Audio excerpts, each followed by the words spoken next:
Which of these 5 chairs catches your eye the most? Don't overthink it. Don't judge its comfort or design. Just pause, breathe, and let your intuition decide. This isn't a simple visual test. It's a quiet invitation, a doorway into a part of you that rarely speaks. Carl Jung believed that even our smallest choices reflect the deeper architecture of our psyche. The archetypes that live within us, the longings we bury, the patterns that guide us in silence. Sometimes, what attracts you has less to do with beauty and more to do with recognition, a part of your spirit recognizing itself in form and color. So, can a chair reveal your hidden nature? Can it expose your unspoken need for peace, power, or connection? Choose with your heart, not your logic. Because what follows isn't an analysis of furniture. It's a reflection of you, the minimalist chair. At first glance, this chair seems ordinary. It doesn't demand attention. It doesn't try to impress with color, texture, or form. And yet, there's something magnetic about its stillness, a quiet order that feels like safety. If this simple chair drew your attention, it suggests that deep within, you long for peace. Not the kind that is loud and triumphant, but the kind that feels like a deep breath after chaos. You may crave a world stripped of excess.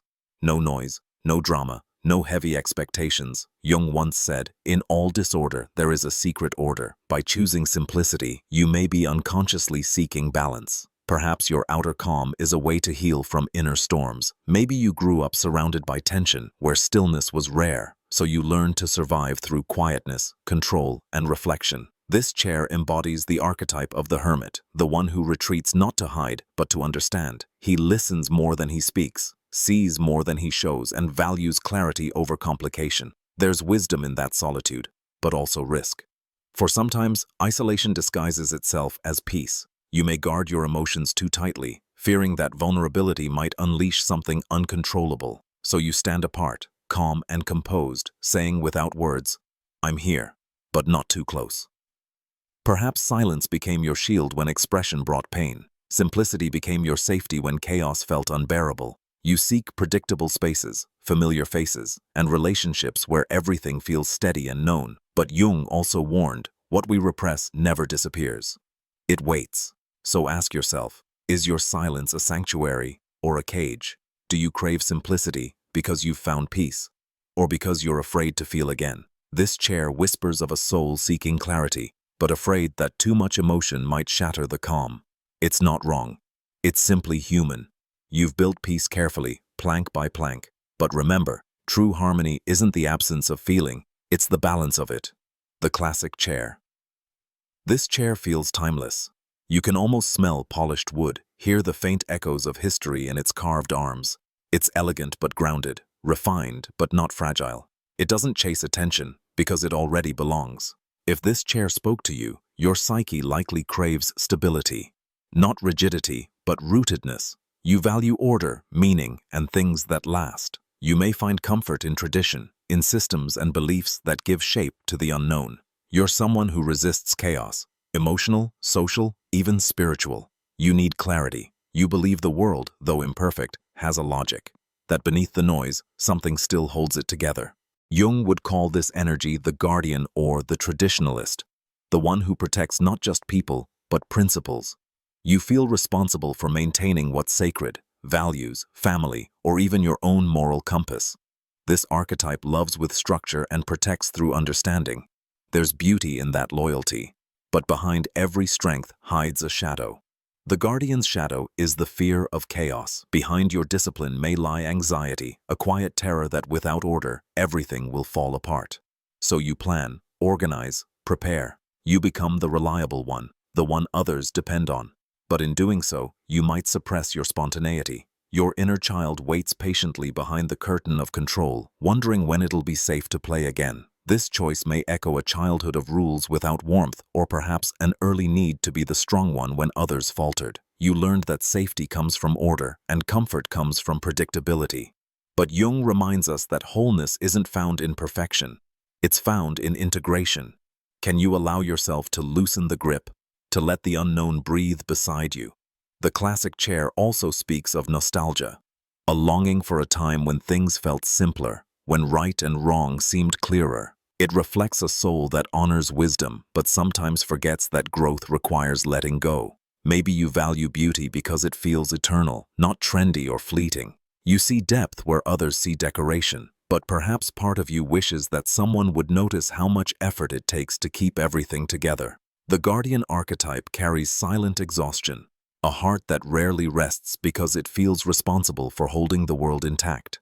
And yet, your integrity, your structure, your care, these are your greatest gifts. Still, your soul might be quietly asking, what would happen if I stopped holding it all? What if, just once, I let life surprise me? Because order is sacred, but so is surrender. The balance between the two is where freedom begins, so ask yourself, do you love structure because it supports you, or because you fear what might happen without it? Do you protect others to keep them safe, or to keep yourself from feeling helpless again? You are not defined by your control. You are shaped by your compassion. And sometimes, the most powerful act of responsibility is to let life unfold beyond your plans. Maybe it simply means that in this restless modern world, you need something solid to hold on to so you don't lose yourself. Jung wrote that the deepest transformation happens where consciousness meets the unconscious. By choosing this chair, you may be trying to anchor yourself in a world that keeps shifting. Structure isn't a cage. Sometimes it's freedom. The freedom of not fearing collapse. But ask yourself, do your rules support you or restrain you?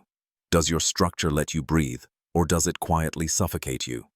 This chair whispers, I need purpose. But sometimes, purpose isn't born from order. It rises from the chaos we dare to face. The cozy chair. This isn't just a chair. It's an invitation. Its soft curves and graceful lines seem to murmur, sit down, breathe, feel at home. It carries a quiet prestige, a warmth that promises safety. It doesn't just offer a seat, it offers belonging. If this chair called to you, deep inside you may be longing to be seen, to be acknowledged, to know that your presence matters, a place where you can exist without fear of being overlooked or dismissed. It's the choice of a soul seeking rest in its own existence. According to Jungian depth psychology, this chair resonates with the sovereign or protector archetype. The sovereign isn't a ruler of others. It's the inner symbol of dignity, grounded power, and self-trust. But to reach that inner throne, one often walks through an old wound, the wound of invisibility, of love that came with conditions. Choosing this chair might reveal a need for control, not born of pride, but of survival.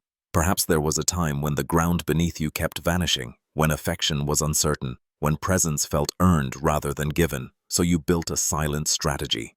If I am strong, if I am needed, no one can ignore me. This chair may reflect the inner father archetype, steady, protective, but sometimes distant. By choosing it, you may be building within yourself the refuge you once searched for elsewhere. It becomes a throne not of vanity, but of endurance. Yet every refuge risks turning into a fortress. What began as safety can become solitude. Its very comfort can harden into control. The softness of this chair whispers, I want comfort. But comfort is rarely laziness. It's often a soul's way of saying, I am tired of carrying so much alone. Those drawn to comfort often bear invisible fatigue, mental, emotional, existential.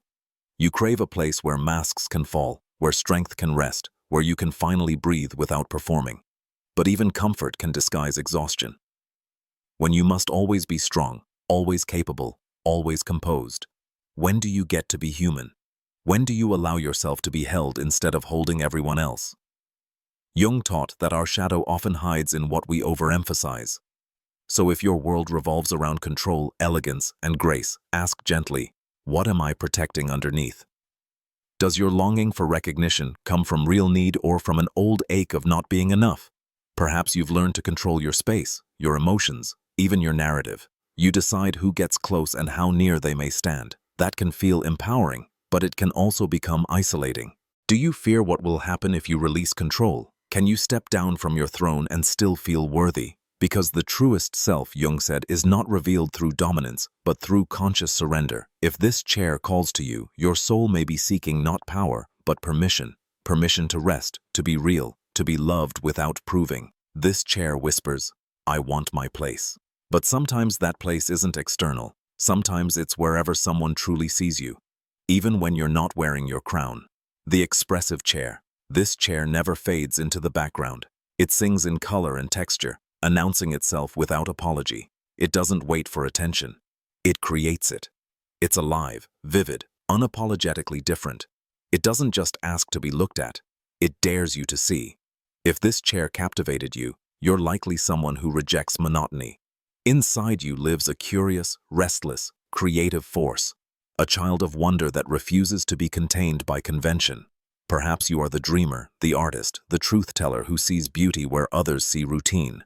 Carl Jung called this energy the eternal child archetype, innocent, raw, unbound, yet overflowing with creative life. It's the spark that believes existence is more than repetition. That magic is hidden in the ordinary, waiting for eyes brave enough to see it. Choosing this chair means you carry an inner defiance against dullness. You crave freedom, emotional, intellectual, spiritual. You want to think for yourself, love on your own terms, create meaning from chaos, but freedom, like every gift, carries its shadow. The eternal child can resist responsibility, fearing that structure will kill its light. You might drift between bursts of inspiration and moments of emptiness, between passion and uncertainty. You feel everything, too much, too fast.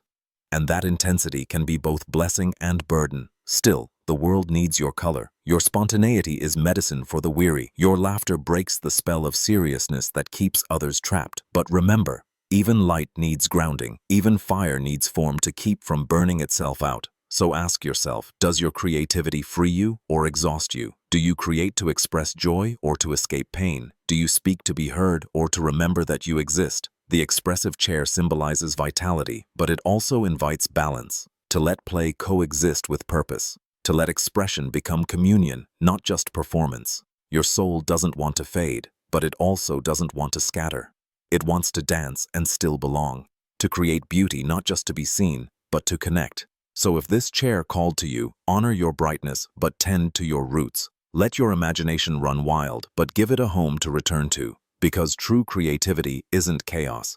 It's chaos transformed into meaning. And perhaps, deep down, that's what this choice reveals. A spirit that refuses to dim, but quietly asks to be understood, not just admired. Soft closing tone. Each chair holds a mirror, not for how you sit, but for how you live. The need for safety, the hunger for expression, the longing to belong. And in that reflection, you might find not just a symbol, but a map back to yourself. Masks make you uneasy. Pretending feels heavy. You've likely been told before that you're too much, too emotional, too sensitive, too expressive. Maybe once, someone asked you to tone it down, to stay quiet, to fit in, and ever since, your soul has refused to shrink. It's reclaiming the right to exist in full color. But as Jung warned, even color can be a mask. Sometimes what shines the brightest hides the deepest pain. Your creativity might not only be joy, it might also be your armor. Perhaps you laugh louder because silence might expose your tears. This chair can symbolize a wounded soul, one that was judged for being authentic, for feeling too deeply, for trusting too easily. And now, that same soul strives to build a world more beautiful, more honest, more alive. This choice reveals a longing for truth, even if it means standing alone. Because not everyone understands those who swim against the current, who speak in symbols instead of small talk. But you know, a silenced soul begins to fade. For you, creativity isn't just art. It's medicine. It's how you heal, how you survive in a world that keeps trying to turn people into copies of each other.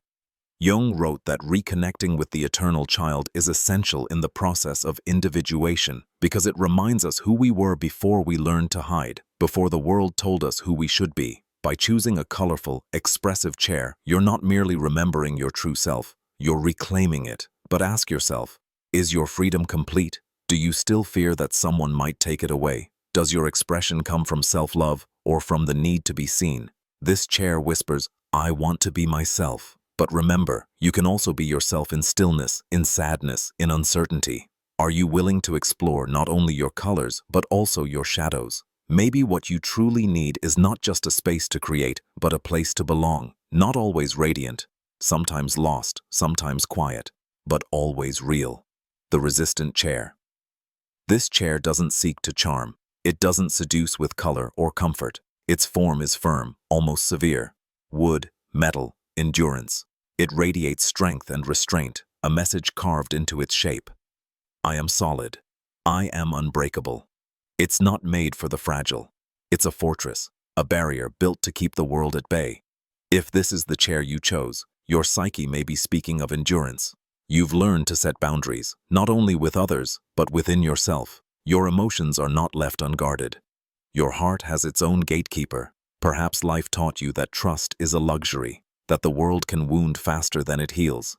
And so you built a citadel, not out of pride, but out of survival. In Jungian terms, this choice aligns with the warrior, and at times, the hermit. The warrior doesn't fight for glory, but to protect what matters most. They are unafraid of pain, yet carry it quietly. Strength, yes, but also weight.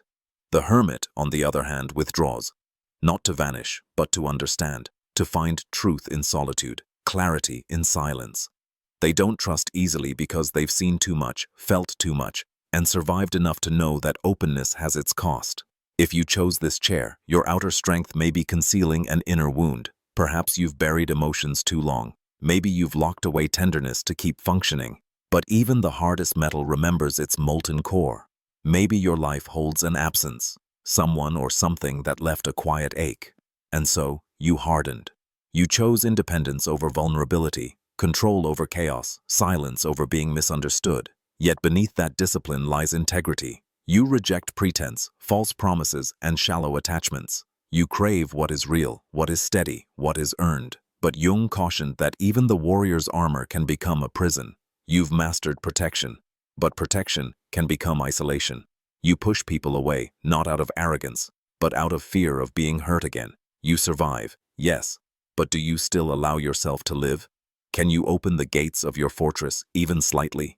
Can you take off the armor, even for a breath? Can you allow yourself to be touched, knowing that yes, it may hurt, but that it's the only way to feel truly alive? This chair says, I'm ready to endure. But sometimes the bravest act is to soften, to admit that strength without tenderness becomes distance, and distance, left unchecked, becomes loneliness. Your choice reveals a soul that rarely breaks, that trusts only itself, yet quietly longs to be understood. And that understanding can only appear when you dare to show your truth. Jung once wrote that real power lies not in hardness, but in transformation, in embracing the full complexity of the self, shadow and light, strength and sorrow, solitude and connection. This chair, then, is more than a symbol of endurance. It's a declaration of survival, yes, but also an invitation, a call to begin again, to walk a path where resilience meets tenderness, where you can be both the warrior and the beloved. The armor can still protect you, but it no longer needs to imprison you. Choosing one of these chairs is not a trivial act. It's the voice of your unconscious speaking in symbols. Even the simplest shapes, colors, and textures carry meaning. Stories about your longings, your fears, your hidden wounds. There is no right or wrong choice here. Each one represents a fragment of your soul, a piece of your personal mythology. To look through the eyes of the soul is to realize this. Every symbol that draws you has something to teach you. It guides you, not toward who you should be, but toward the truth of who you already are. Carl Jung said, "Until you make the unconscious conscious, it will direct your life, and you will call it fate." So listen closely, not just to the chair you chose, but to the silence behind it, to the story it's been waiting to tell you. Because maybe it's not just a chair, maybe it's a mirror, a quiet reflection of the part of your soul that has been waiting all this time to be seen.